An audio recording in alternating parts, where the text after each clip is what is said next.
Hi everyone, today I'm back with a new video.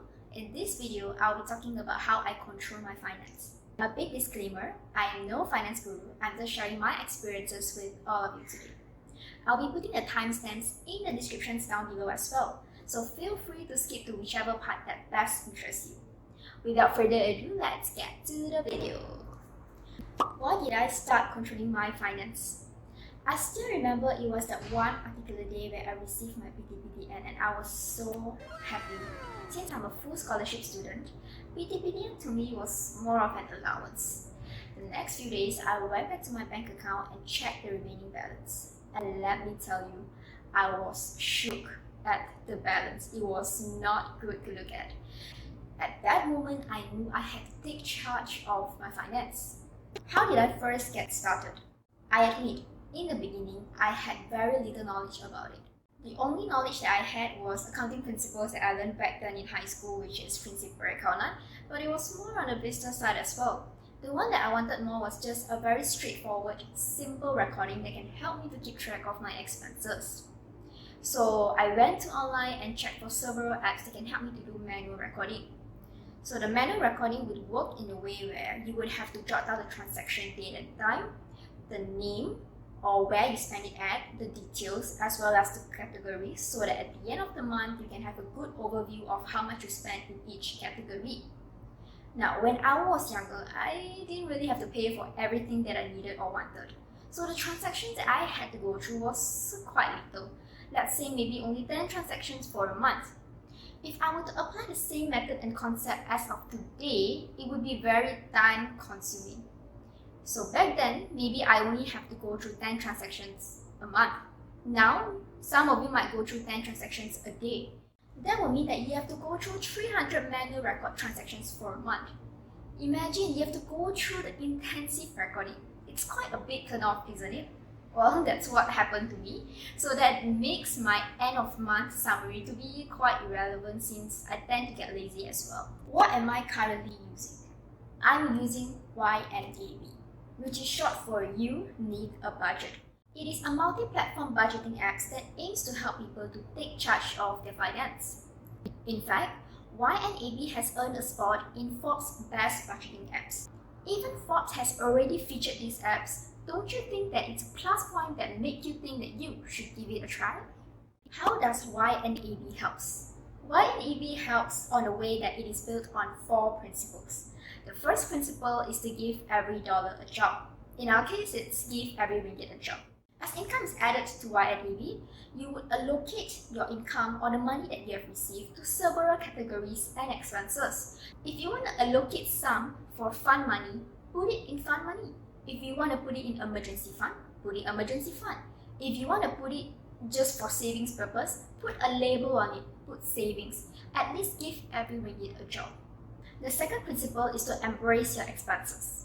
You can create goals or monthly payments to pay off your infrequent expenses that may be out of your budget. For example, if you have already foreseen a car repair costing 1,000 ringgit that you would have to pay in October 2022, why not start saving from June? At least you have a few months to get ready so that by the time you reach October, you would have no worries to pay it off at all. The next one is roll with punches. Whenever you have already overspent on one category, you can easily move the funds from one category to another with just a click of a button. You have the highest flexibility to modify your budget. Age your money. YNAB works in a way that they take the money that you have earned previously to fund your budget. They are looking to expand the time between receiving and spending. So instead of spending the amount of money that you have received just yesterday, you have the chance to spend the money that you received last week or even last month. This means that you have sufficient funds to overcome or to tackle whatever that's coming towards your way. Why did I choose YNAB over other apps? The first one is because of the importing of transactions from the bank account. So there are 2 ways to do this. You can either do it manually or automatically. Sadly, banks in Malaysia don't support the automatic linking. Hence, I've been doing manual linking. Now, manual itself might seem to be a very big turn-off, as you might think it requires a lot of effort. But trust me, it is quite convenient too. In the next video, I'll be talking about the tutorials on how I do it from scratch as well as the importing of transactions. So remember to stay tuned for that. Next, YNAB combines all your accounts into one. They combine debts account, owing account, cards. By having this feature, you have a good overview of all of your accounts. What are the pros of YNAB? The first one is the accessibility. There are multiple platforms that you can access YNAB from. You can access it from iPad, iPhone, iWatch, Android, or even website. So this is very convenient. Next, we have a 34 days free trial period.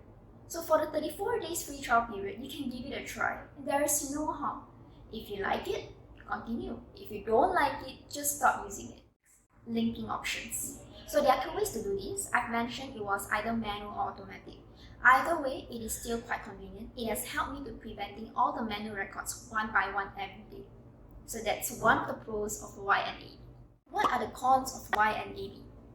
The price of the subscriptions of YNAB is higher compared to other budgeting apps in the market. But as you know, cheap things no good. So if you want good things, expensive lah. Next, there's a very steep learning curve as well, as it can be too complex or overwhelming in the beginning when you log it into the dashboard. But don't worry, there are many tutorials online. Even YNAB provides online workshops to help you get started. Mobile lacks of features.